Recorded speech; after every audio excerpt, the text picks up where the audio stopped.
So I didn't have the choice, and I went and I signed that paperwork, and I lost my restaurant. And I ended up with no money at all. No money to pay my booth for the mall. No money to pay my house, the rent. Wow. Yeah, my car payments, that I had. Nothing, zero. When family is the main priority, can you make your business run around it? This is the Voice of the Wind podcast, and my name is Maverick, and my father. And I am Toby Lyles, the father of my esteemed son, Yes. and this is Noam Mantaka.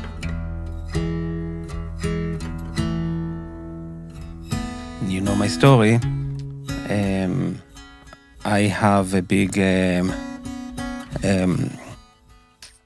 how I say, nightmare or fear of the past, what happened in the past, and I don't want the past to come back on me.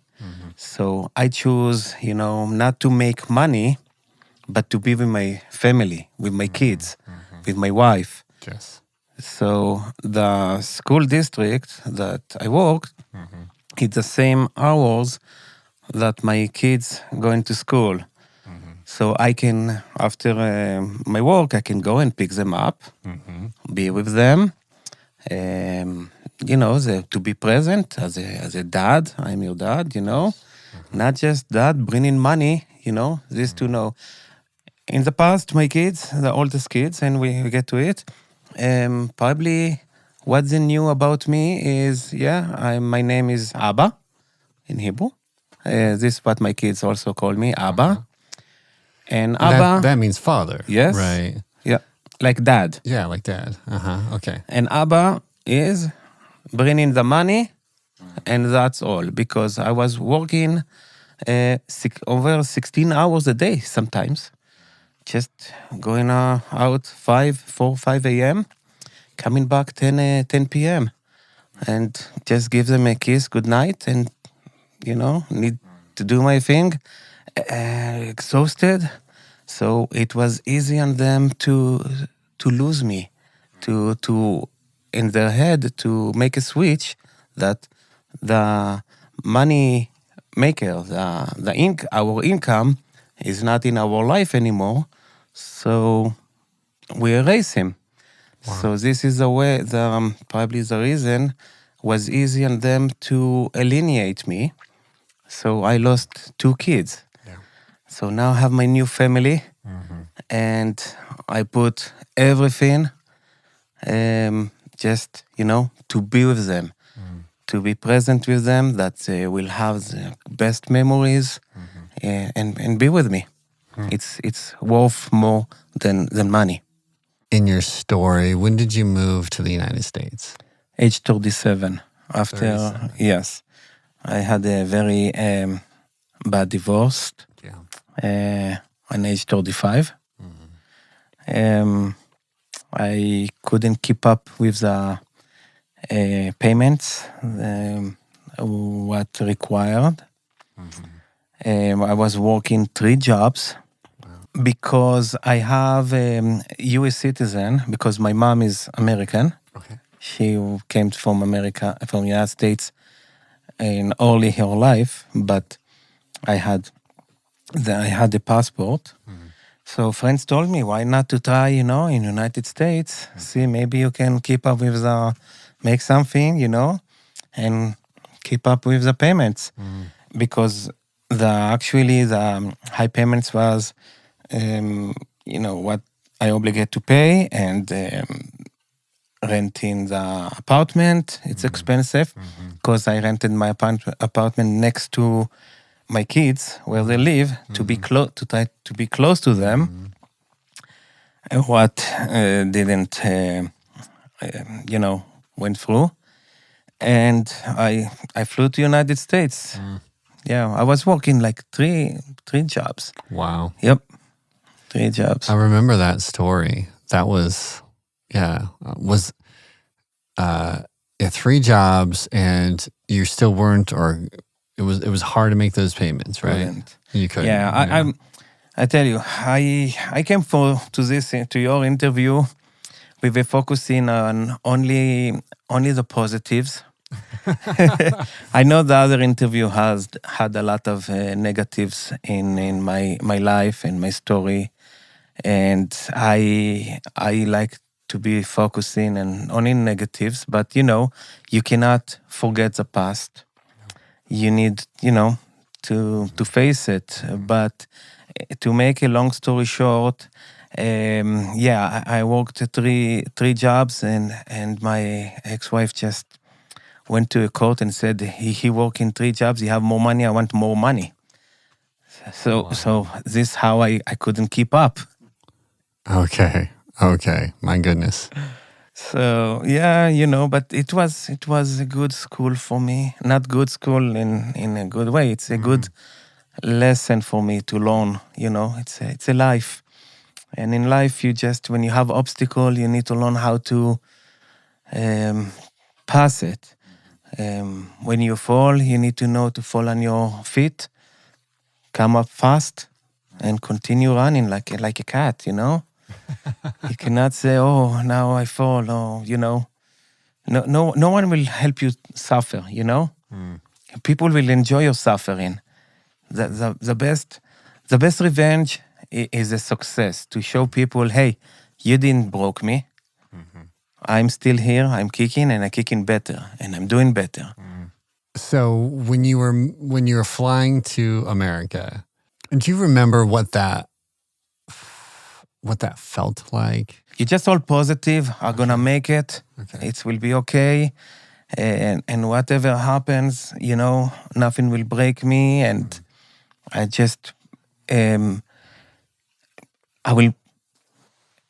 We put all the heavy stuff, all the load, in the side. We come to it later, and we need to start fresh with just good energy, positive, and go full power to whatever need to be success. I did not know the path. I just went to a company, and I call it company, that it was selling goods in the mall, and to be a seller in the mall, for Dead Sea products. With no English, Yeah, wow. broken English, and I just believed I could make it. I could do it. I said I will do whatever needed. I don't have a choice. And then what brought you to, how did you transition? Was it Cheyenne next? It took like 8 years until I settled in Cheyenne. Just trying to find good work? Just to survive. Just to survive. Back then, I did not thought about a good work or what. Just to survive and keep on going on my legs and not fall. Was there ever a moment in that season that you didn't think you were going to make it?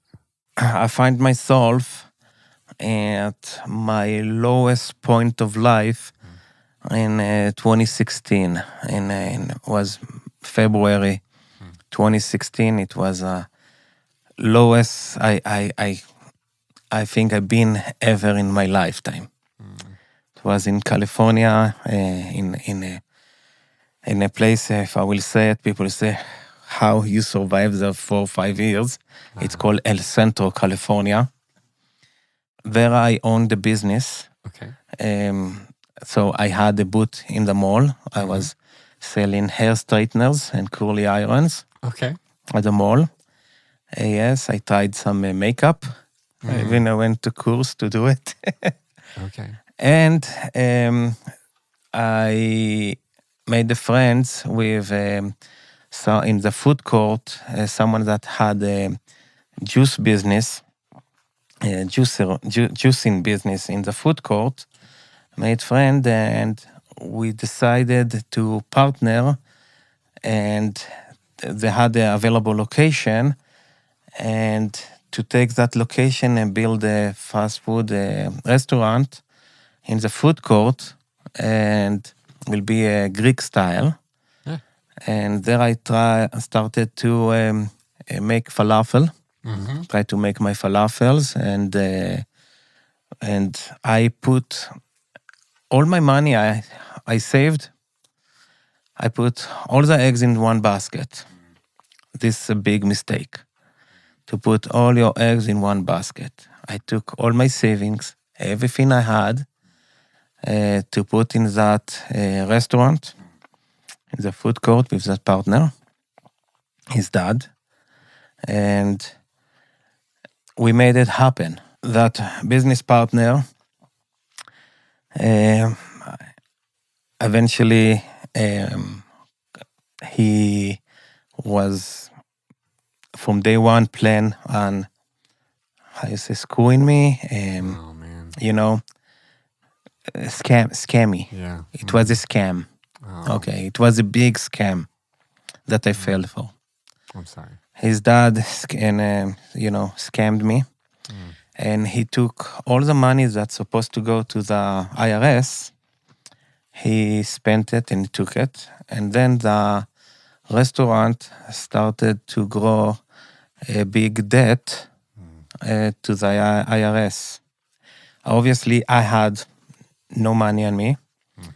My business, the hair straighteners, all the money I had, I put in that restaurant. So I had nothing. Oh wow. And to make a long story short, what he made me do, he said, look, you will go and you take your share, I was the CEO, out of that restaurant, and I will pay for my pocket the IRS and to close. You have no debts. They had the choice. And I said, look, we can revive that restaurant. We can make hamburgers. We can eat, I have some plans. And he said, no, the mall not allow it because they have other restaurant like that, all kind of excuses. And all the plan I built to revive that restaurant, he denied it. So I didn't have the choice, and I went and I signed that paperwork, and I lost my restaurant.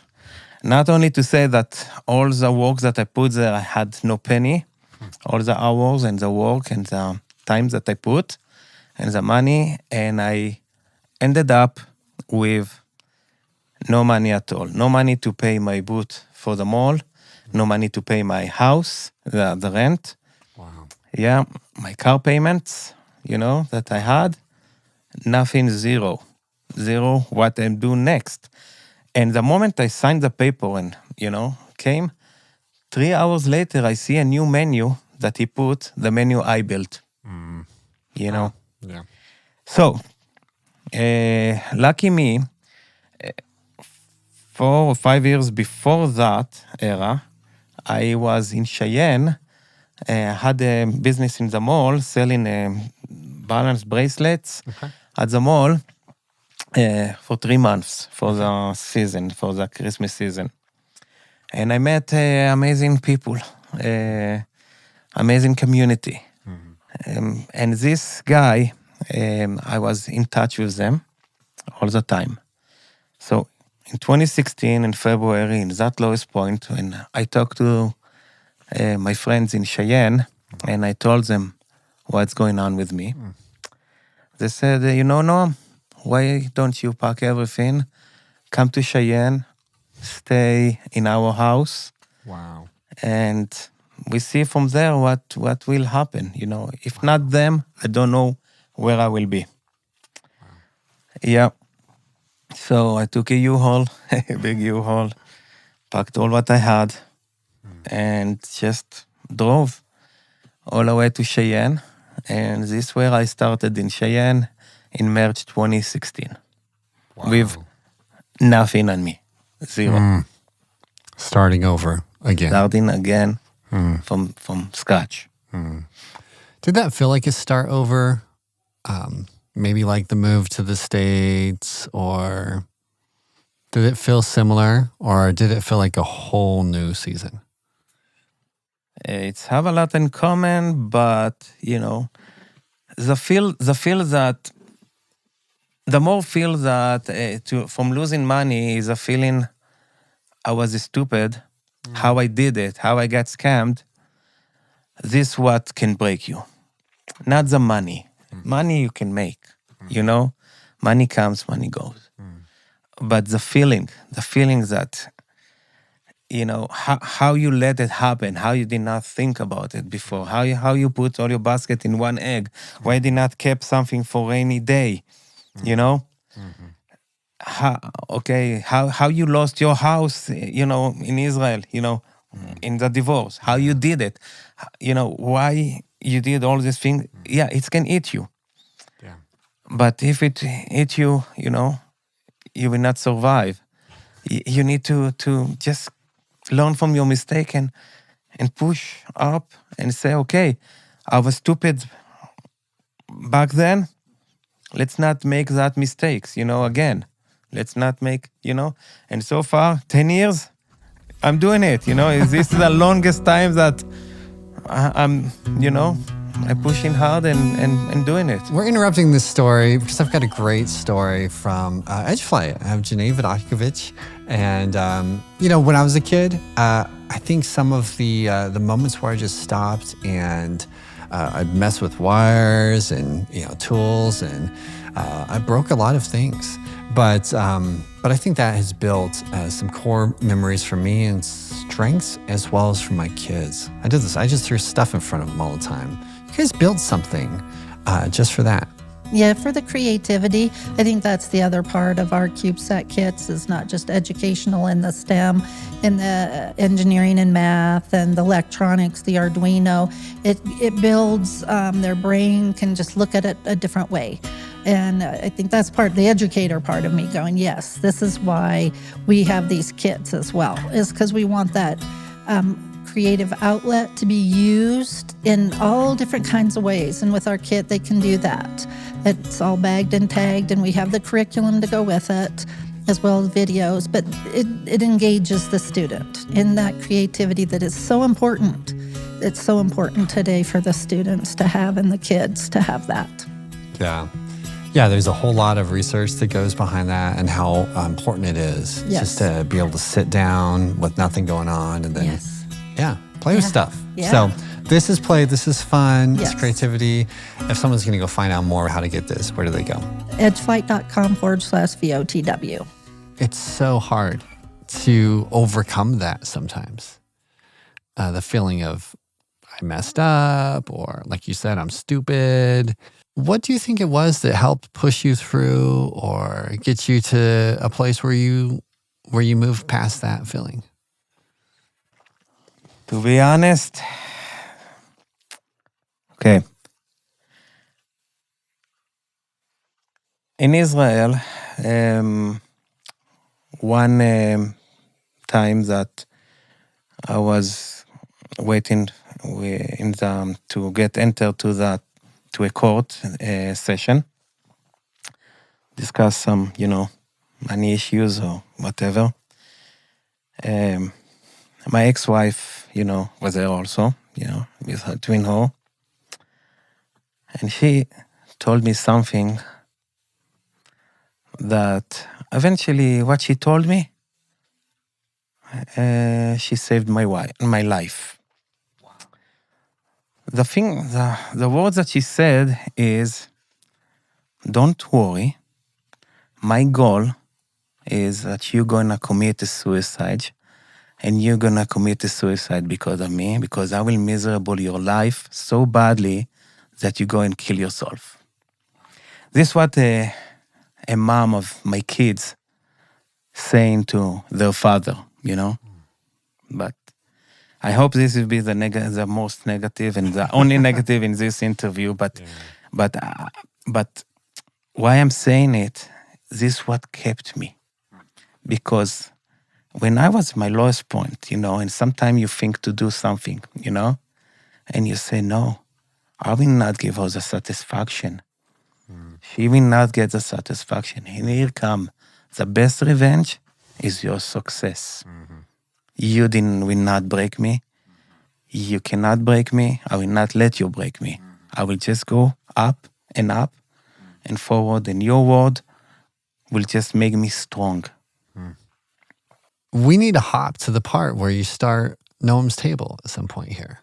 How Okay. did we get there? In Israel, I was a bus driver for 10 years. In the military, I was a truck driver. I drove big trucks. So I have experience with driving. And what I thought, my plan was in Cheyenne, is I have a place to put my stuff to relax. I will go do my CDL license and just be a truck driver and, forget everything and just go and do trucking. But how you do the CDL, it costs back then $5,000. Yeah. Okay, so I went to the school and the school referred me to workforce. And they said they can help me with the money. Person in the workforce, her name is Terry Walls. Thank you, Terry. And she said that I need to do some exams to see if I can fit and get the money and go and study the CDL. And then she came and said, okay, you can be the truck driver that you want. You can go and do it. We're gonna fund you. But we have a new program here that we think that you can participate. This is a deal. If you get accepted to the college, we're gonna pay your tuition plus some income until you get a degree. And I was start to laugh. He said, "Why are you laughing?" I said, I never been in a high school, I was like in religious schools and, I have no math. I don't know math. I don't know English, My English was so broken and no vocabulary, no the right words, Sometimes in the beginning, I went to order a pizza and I asked pizza with fungus. Yeah. I did not know mushroom. I thought fungus is a mushroom, This is how my English was bad. And she said, look, if you get accepted, we're gonna pay. So I took class that called English as second language. I had an amazing teacher over there, and she cared about everyone, and she was like, wow, amazing as a teacher, And in the end of the course, I finished, and I was also cycling. I loved to bike back then. And I was preparing to the Tour de Paris here, 100-mile bike ride with a broken bike that I had. And a day before, who I'm meeting in a big feast, that my former English teacher. Okay. And she said, "How are you going?" I said, "Yeah, I'm still need to learn to do an essay in English, and I have a placement test in math and English, and if I pass it, I will start to study, in the college to do a degree, me." And she said, "You know what? Here's my email. I will help you with the essay." And after that, she asked me how was the bike ride, I finished it with a broken wheel, rattling, but I did not give up, Wow. They was coming after me with a pickup saying, "Just put your bike, let's take you." And I said, "No." And I finished the last. Everyone finished like early. I finished like 4:30 p.m. Was this dry hamburger waiting for me at the Kiwanis Center over there. So I went and she gave me assignment to do the essay. And she was working at the library. So she did English second language on Wednesdays, and the rest of the day she was work at the library. I came to the library with my essay, and she had a red marker, and she started to mark red and red. Go do it again. And each time was less red, And again, she told me where to correct. To make a long story short, I passed the placement test and I got accepted to the college and I started to study. And we became to be very good friends. And at the college, hummus, here comes the Noam stable part. I didn't like the store-bought hummus. It was not the same taste, it's not the same texture, it's not a hummus. And I was making my own hummus. Okay. And people liked it. And they start to ask me to make for them the hummus. Okay. So every Friday, I made the fresh hummus and came to the college to my classes. And in between classes, I was going to teachers and they was buying my hummus, from coolers. And I became to be a very good friend with that, my English teacher. And we got married. And this where the hummus started. And then I sold hummus on farmer's market. Okay. I expanded to Israeli salad. And then I bought a push cart with a deep fryer. Okay. The health department did not know how to eat it. Yeah.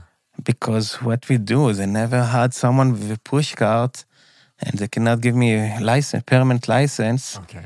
And they agreed, they gave me some very draconian rules, what to do, what not to do. And I had to pay for each location temporary license Oh, wow. in order to sell my food. And it was a big success. I was selling it at farmer's market. I was outside Freedom Edge. They gave me, and the Black Tooth Brewery hosted me, and it was amazing, But in events, when I come in with a push cart, towing to my car, taking me 1.5 hours to set, 2 hours to fold, and I see all those food trucks come, tick, popping up, and go, and I still stay and cleaning, and I was saying to myself, I need a food truck, Came COVID. Wow. Yeah. COVID was a hard part for brick and mortar restaurants. And I was, searching in Marketplace, Facebook, and I see a food truck for sale in Colorado. And immediately, now, I did not have the money. Okay. No money. And I loved that food truck. That's exactly what I needed to do what I'm doing. And I told him, I did not have any money. I told him, look, I'm taking it. And he said, look, there is one before you. And if you will not bring the money on Sunday, 5 p.m., the food truck is yours. So you asked for a food truck with no money. No money. Wow. Not all the money, more than half of the money I did not had. Okay. But I said, if it's mine, I will do everything needed, and it will be mine. And I was, remember, I was at Daniel Mark's brewery back then, before it's become to be Blue Raven. I have set up with my food cart, selling, and it was Sunday. And I'm telling everyone, cross your fingers. We're waiting for 5 p.m. Yeah. Let's see if I will have that food truck, And then come 5. I don't hear nothing. 5:30, I don't hear nothing. 6, I don't hear nothing. And I was like, okay, so let's continue. Food cart, I'm starting to fold my cart, finish the day. And still in Daniel Mark's. And I get in a text, he did not came. The food truck is yours. Bring cash. No longer than Tuesday. Wow. And this was, I don't know, the highlight of my life. One of the highlights, wow, what I do now. I will get the money. And I started to make phone calls and ask people for loan. And I had a friend in New Jersey that he sent me some money to open. And Georgia and Dave lend me money, my in-laws, And I went, and that Tuesday, I had the cashier checks, with the exactly amount. My friend Jason drove me with his Tesla to pick up the truck. And, I paid and I had the truck. I came to Cheyenne and drove straight to the health department to show it to them. They loved it.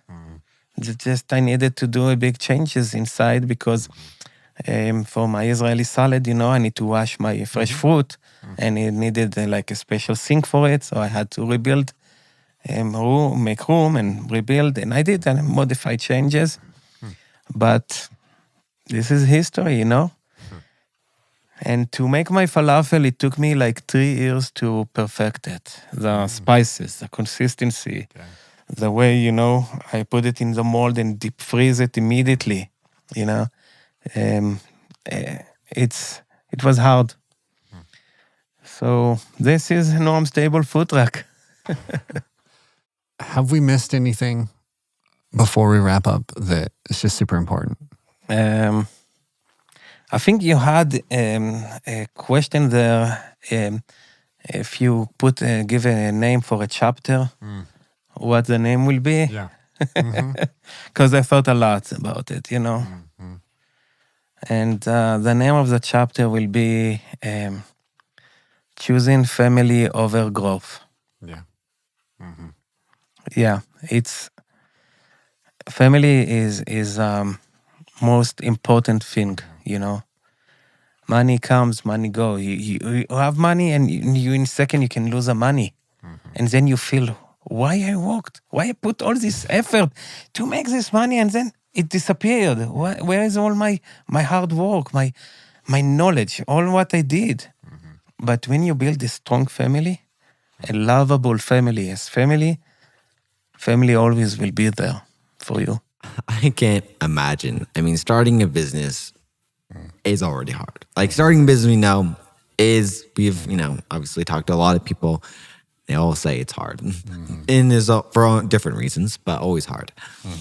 Starting a business, for one, with family as a top priority, and two, after you've had businesses that already crashed and had already that loss connected to it, as well with various other losses, that's a whole different level. Like that is very impressive, and I don't even really know how you get to that place. Like hearing his story, I still don't think I totally understand. Like how did he push through that? But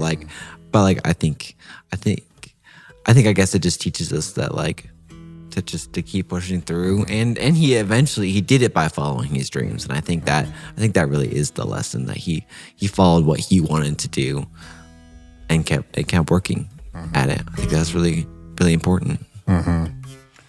Yeah, Noam's story is it's a powerful story, but it's powerful for some of the stuff that we're hearing today. For those who are struggling with mental health or struggling in their life, I really, really like his when he said that his wife, his ex-wife, before the divorce court or whatever it was, and they're in the courthouse, and she's like, "My goal is that you kill yourself," and he's like. And then he finds hope from that. Yeah. That he's like, no, she can't get her away. Like, what? But it certainly speaks to his exceptional internal fortitude, that internal strength. The time when he has lost everything, they lost everything again, and then he gets stolen from with that place in the mall. They steal his ideas, they steal his money, they force him to sign a thing that gives up everything. Yeah. And here he is. He is still pushing forward, and he has accomplished something great. Yeah. We've been in some rough times, but that's an exceptionally rough time. Yeah. But what I know about the rough times is if we keep going, something is on the other side of that. Keep going. Don't stop. Keep going. And he does that. So extraordinarily inspirational. And we're just proud to have someone like that in our community, and delicious food. Yeah. So I really appreciate Noam taking the time. And may we all do the same. May we all push forward. Until then, my friends, happy sailing. Nice.